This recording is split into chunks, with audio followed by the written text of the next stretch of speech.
The way I see it, people, is this. I say a lot of things because people don't say them. Most people, they're towing the line, aren't they?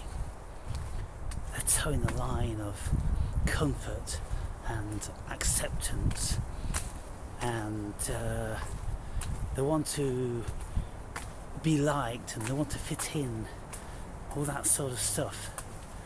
And they want to make gain. They want to make some gains from the things they say. But I don't have anything to gain. And so if I don't have anything to gain, and I'm not bound by being liked, considering that being liked is important to me, if I'm not trying to make any friends, if I don't care if all of my subscribers go away and do something more conducive to living their lives, if I don't care about any of those things, then I'm absolutely free, aren't I, to say whatever I want to say. And if I want to agitate, if I want to arouse, if I want to provoke, if I want to see how fragile people's dispositions are and they get upset, well, I'll say things like I do. And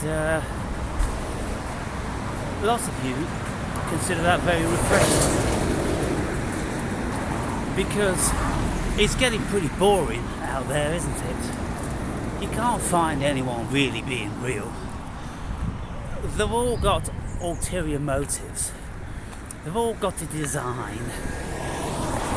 They all are, appealing for your subscriptions and your energy, and to become Patreons and all that sort of thing. Where in almost all of my videos, slight exaggeration there, in lots of my videos, I'm telling you to go fuck yourself, because I don't care. Why the fuck should I care? Who are you? Who are you to me? Some of you I've spoken to, and we have friendly chats and all that, but we don't have anything more than that, do we? And it's kind of like, there's plenty more fish in the sea sort of thing. That's how I feel. And it is pretty insular. It is pretty detached. And so one of my best friends growing up, he said to me, "You're so difficult to get close to, you are. Because, you're so independent." And he used to try to get close to me. He was a Libra also. He was a year older than me, and he's the one that I went to prison with first. And we was celled up in the prison for about 5 months first of all. Then we went to another prison. We had different wings, but we spent a lot of time with each other. We were very, very close. But he was always looking for me, sort of like, I don't know, to give him a hug and, I don't know, kind of need him in some sort of a way. And I'm like, I don't need anybody. I'm not needy. I suppose the neediness was taken away from me when I was very young. And I became independent very quickly. After the death of my mother, when I was 4, all of a sudden I was in care homes with my elder brother, 2.5 years older than me. So we had each other at least. But we moved around a great deal. And, new kids and new orphanage runners, staff. Can you imagine, from 4 years old, just going into all these different children's homes, different schools? I went to a dozen of them, in and out of these places, in and out of schools. And so myself and my brother, we fared up pretty good. You know, we're both very, very independent. We both live alone. In actual fact, myself, my elder brother, and my two younger sisters, the original four from our mother, we all live alone. And my two younger sisters, they went into foster care. One was 1 year old and the other one was 2. They went into separate foster homes. You know, that in itself was bizarre, because I think my old man kind of fought for a while to keep them together. But no families wanted to take 2 babies. They would take 1. So that's what happened. But even though they had very different upbringings from myself and my brother, we all end up single. We all end up fiercely independent. Now, is that our original spirits, or is that got a lot to do with our nurturing? Now, for my sisters, the youngest one, she was only 1 when our mother died. Killed herself, so you know, it's quite something. Gassed herself actually in the oven. Put her head in the oven. She taped up all the windows and the doors, and she put the gas cooker on, and she put her head inside it, and that's where she was found by my old man. And that was quite something to live with. And so my younger sister, she went into a family, and she was with them for about 12 years. 12 years. She was the last one to come back. My second eldest sister, the one that I'm always speaking about, she came back when she was about 8 or maybe 7, something like that. And I became very bonded with her. Throughout all the years, we were very close. I'm a Libra, she's a Virgo. And so, you know, Libras get along with Virgos. I married a Virgo. And so we look at our nature and nurture. And then, of course, we also have to take in to consideration the spirit of people, because, you know, this book I'm reading now, the Book of Spirits, or the Spirits book, it speaks a great deal of how spirits are. And if we accept that we are spirit, or we have spirits, and spirits have us, it seems to be quite a mutual thing. It seems that spirits need the human avatar to have an experience, and the human avatar needs a spirit to have an experience. So it's kind of a bizarre setup, really. Independently, they don't seem to be enjoying themselves too much. And you wonder, with all these spirits in another dimension, they choose to go in a body, or, you know, they choose to be reincarnated to come to have another Earth excursion. You know, what's it all about?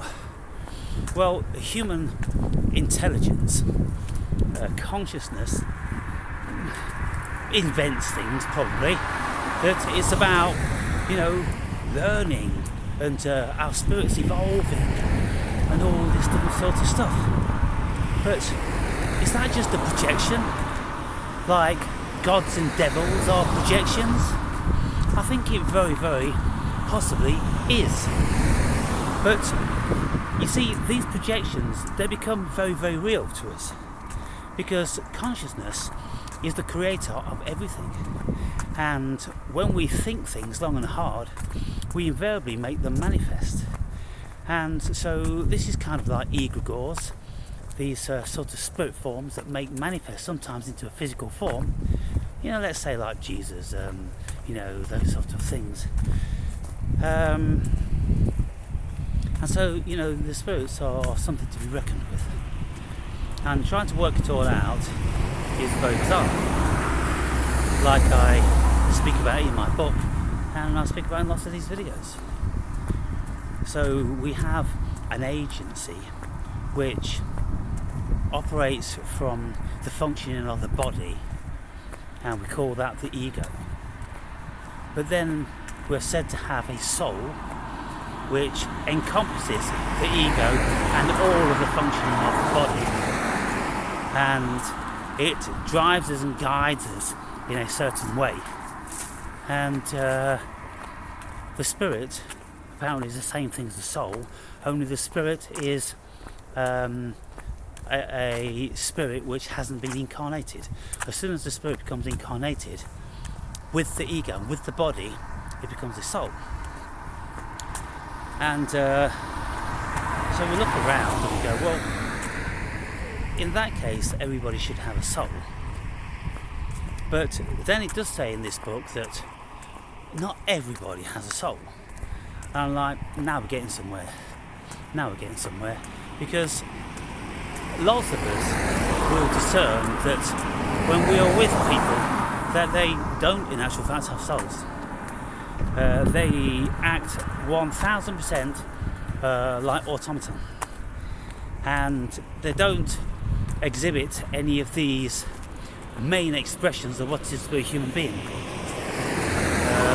like deep compassion and consideration and hopes and aspirations. They're just very dull, aren't they? And you ask them anything about this and they'll go because they just don't think about these things. So you could say, well, they all have a soul, it's just that it's very, very undeveloped. And that's what this spirits book says. It says, well, look, you get lots of varying spirits just like you do human beings. And if we have spirit guides, then the spirit guide will be fitting to the level that we are at as spiritual incarnated beings. So if we are an old soul and we're highly evolved, then we will get a similar highly evolved spirit guide to guide us through. If we want it, if we decide that we want to communicate with it, if we seek it out, if we ask, then apparently these things are there and they can make things manifest. So given that, we don't need a God then, do we? If our spirit guides are there to help us and guide us, this and the other, well, isn't that what God's supposed to do if we pray and beg to Him? So we don't need God. And it is said that there are negative,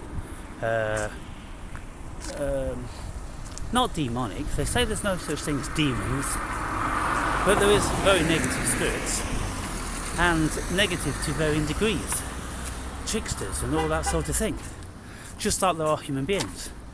So on all accounts, so far getting through this book, halfway through this spirits book, I discerned that, well, spirits are exactly the same as human beings, only they are not physically manifest. They need the body to do that. And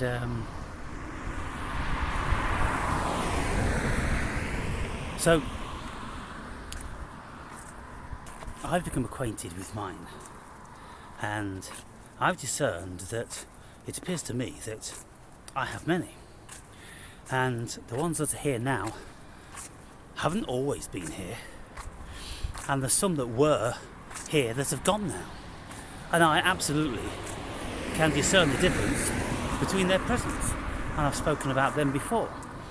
Varying spirits for varying personality traits, like I say, the adventurer, or let's just say a warrior spirit. I had a warrior spirit which took me all around the world, which enabled me to represent my country with full contact karate, and I entered 16 world-class tournaments, and I was a very formidable fighter. That was the fighter spirit. But now it's been gone a long time, no need for it, and there's other spirits come on board, more chilled spirits, although you wouldn't believe it, because when I make my obnoxious rants, or my rants to entice some sort of reaction out of you, Because what you have to realise, people, from my perspective, it is exceedingly difficult to move any of you. Because most of you appear to be soulless. And you won't be moved. You can't be moved. You don't have the passion. You know, the passion of Christ. You don't have it. Most people don't have it. They're dull and they're afraid and they're sedentary and they're locked in. They're like catatonics, most people. All locked in. But some of you I can entice now and again. And when I do entice you out, on a very few occasions, it's kind of like, I'm sorry, Aaron, I've been a cunt. I've been watching you for years and I haven't, partook in anything. I will try and do it a little bit more now. And mostly what I get is like, you think you're this and you think you're that, and, but when people have been triggered. And I'm like, that's right. Now, turn that energy back round onto yourself. Because I don't need it. I don't want it. I won't receive it. It's not important to me. I'm not feeding on your negative energy. I'm not an archon. I'm a light being. I don't thrive on negative energy. So you curve that back round to yourself like one is returning boomerangs. And you feel that energy. You sit with that energy and you ask yourself, what does that energy mean? Why did you get so upset and have this reaction? And why is it that people, they so often want to tell me how I can't possibly be enlightened? Because they've got a completely different and misconception of what enlightenment is. So one of the viewers said, you're defo not enlightened. Your heart's closed and this and the other. And I'm like, well, first and foremost, you have to know what that term means. You really do. And you should have done a little bit of homework before you go piping off, in the comments. And so I sent her an excerpt from what Google said.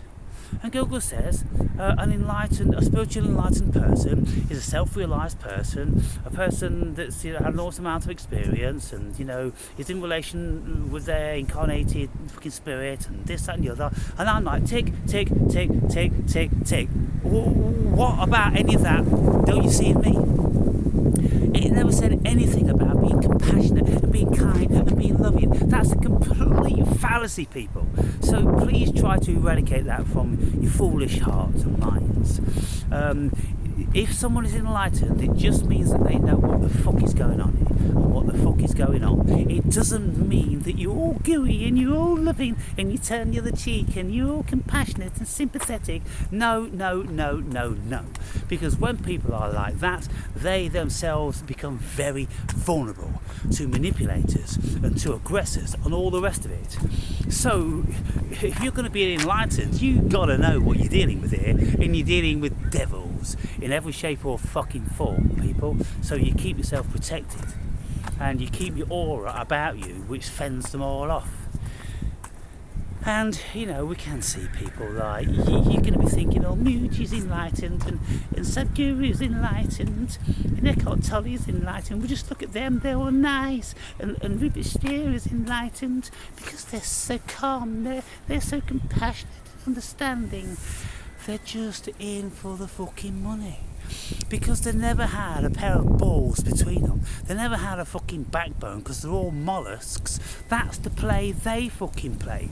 That's the role they play because that's their spirit, that's their character. But me, I'm a mountain of a man. I'm a fucking warrior. I'm a fucking intergalactic fucking warrior.